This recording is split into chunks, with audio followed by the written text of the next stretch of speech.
அன்பு நேயர்களுக்கு பணிவான வணக்கம். விஜயனுடைய தராதரம், விஜயனுடைய அரசியல் தலைமை பண்பு, விஜய் அரசியல் கட்சி நடத்துகிற விதம், இவற்றையெல்லாம் நீதிமன்றம் கேள்வி கேட்பதற்கு முன்னதாகவே அண்ணன் தொல் திருமாவளவன் அவர்கள் கேள்வி கேட்டிருந்தார். அவர் கேள்வி கேட்ட உடனே அவர் கேட்ட கேள்விகள் அத்தனையும் நீதிமன்றத்தால் கேட்கப்பட்டிருக்கிறது. தாவைக்கா அப்படி என்கிற ஒரு கட்சிக்கு தலைமை பண்பே கிடையாது. அந்த தலைமை என்ன செய்து கொண்டிருந்தது? உங்ககிட்ட கேடர்ஸே கிடையாதா? வழிநடத்துதல் குழுவே கிடையாதா? கூட்டத்தை பராமரிக்கிற அந்த பணிகளை செய்வதற்கு ஆளே கிடையாதா? அப்படின்னு பல கேள்விகளை முன்வைத்த போது இதுவரை பொறுமையாக இருந்தவர்கள், அதாவது அண்ணன் திருமா மீது வன்மத்தை கக்க ஆரம்பித்திருக்கிறார்கள். எங்கும் திருமா, எதிலும் திருமா, அரசியலில் எப்போதும் திருமா அப்படி என்கிற ஒற்றை புள்ளி அண்ணன் எப்போதோ சொன்ன வார்த்தை இப்போது நடந்து கொண்டிருக்கிறது. திருமாவளவன் அவர்கள் இந்த தமிழ்நாட்டுக்கு தீய சக்தின்னு ஒரு கேவலமான ஒரு மனிதன் அப்படின்னு தான் நான் சொல்லுவேன். இந்த எச்ச ராஜா அவர்கள் திருமா அவர்களை குறித்து ரொம்ப கேவலமாக, அதாவது வழக்கம் போல பேசிட்டு வீட்டுக்குள்ள போய் பதுங்கிக் கொள்வது இந்த எச்ச ராஜாவுக்கு எப்பவுமே வேலை. ஆனா இந்த எச்ச பையனெல்லாம் கண்டு அரசியலை எப்போதும் அண்ணன் திருமா அவர்கள் முன்னெடுப்பதில்லை. அவருடைய அரசியல் பார்வை என்பது புரட்சியாளர் அம்பேத்கர், தந்தை பெரியார், காரல் மார்க்ஸ் இவர்களுடைய அந்த பாதையில் பயணிக்கிற ஒரு தலைவனுக்கு இந்த எச்ச ராஜாலாம் ஒரு தடையாக இருக்க முடியாது. விஜய் அவர்களுக்கு ஆதரவு தெரிவித்த ஒரே இயக்கம் அப்படின்னு பார்த்தா அது RSS பாஜக தான். இவங்க தான் விஜய அப்படியே அள்ளி கொத்தாக, நீ எங்க கிட்ட வந்துரு தம்பி, நாங்க உங்களை காப்பாத்திடுறோம் அப்படி என்று விஜயை மடக்கி அமுக்கி அரசியல் செய்து கொண்டிருக்கிறார்கள். அண்ணன் திருமாவளவன் அவர்கள் திராவிட முன்னேற்ற கழக கூட்டணியில் இருந்து கொண்டே ஒரு கேள்வியை எழுப்புகிறார்.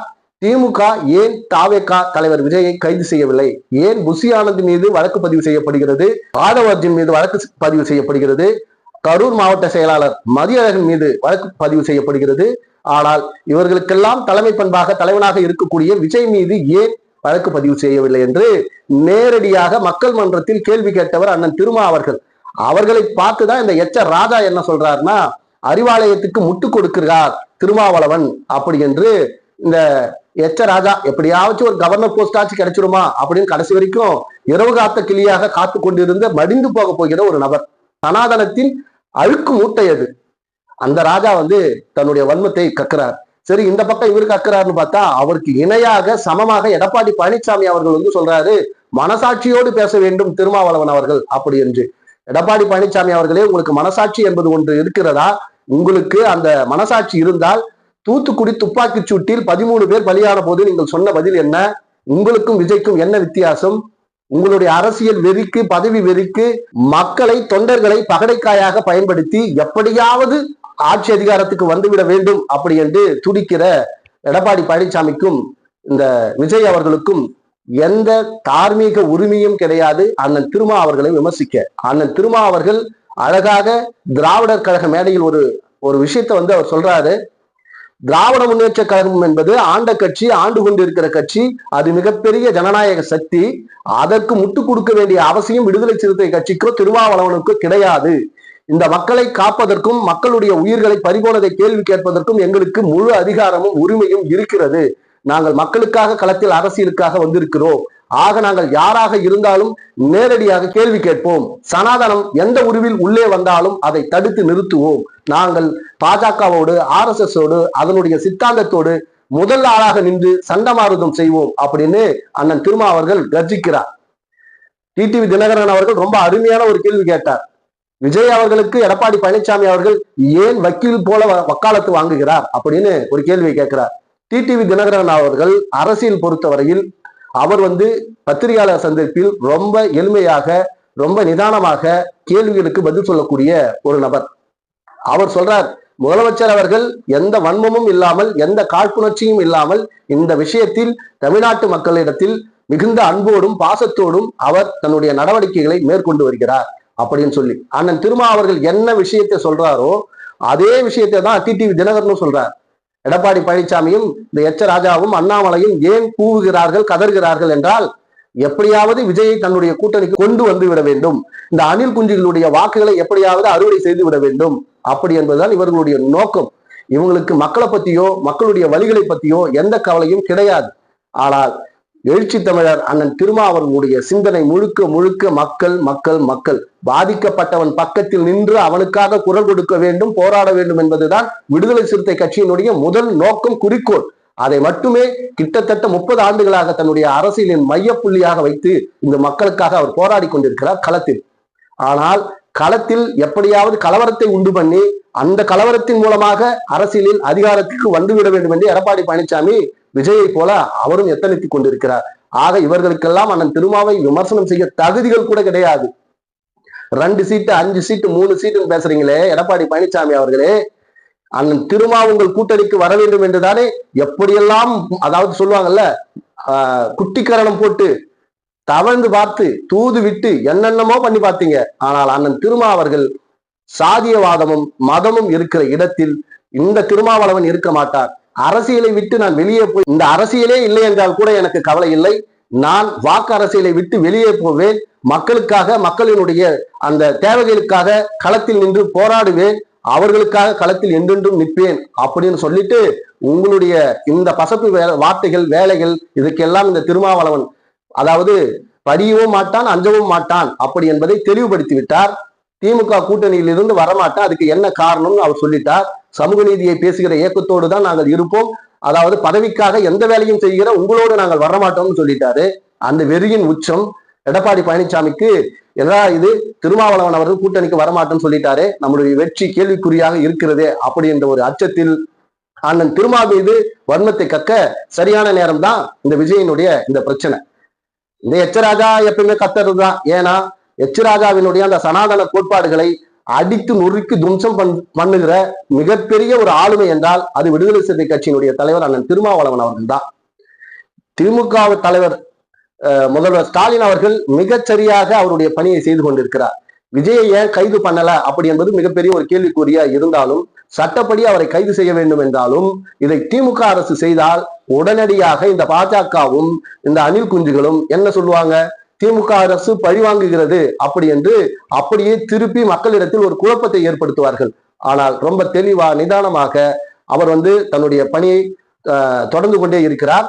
நீதிமன்றம் உத்தரவு போடுது, விஜய் மீது ஏன் வழக்கு பதிவு செய்யவில்லை, விஜயின் வாகனத்தை ஏன் பறிமுதல் செய்யவில்லை, விஜயினுடைய இதுவரை நடத்தப்பட்ட கூட்டங்களில் ஏற்பட்ட அந்த இன்னல்கள் துன்பங்கள் இது குறித்து அறிக்கை தாக்கல் செய்ய வேண்டும், கரூர் சம்பவத்தில் என்ன நடந்தது, யார் காரணம் அப்படி என்பதை முழுமையாக ஆய்வு செய்ய வேண்டும்.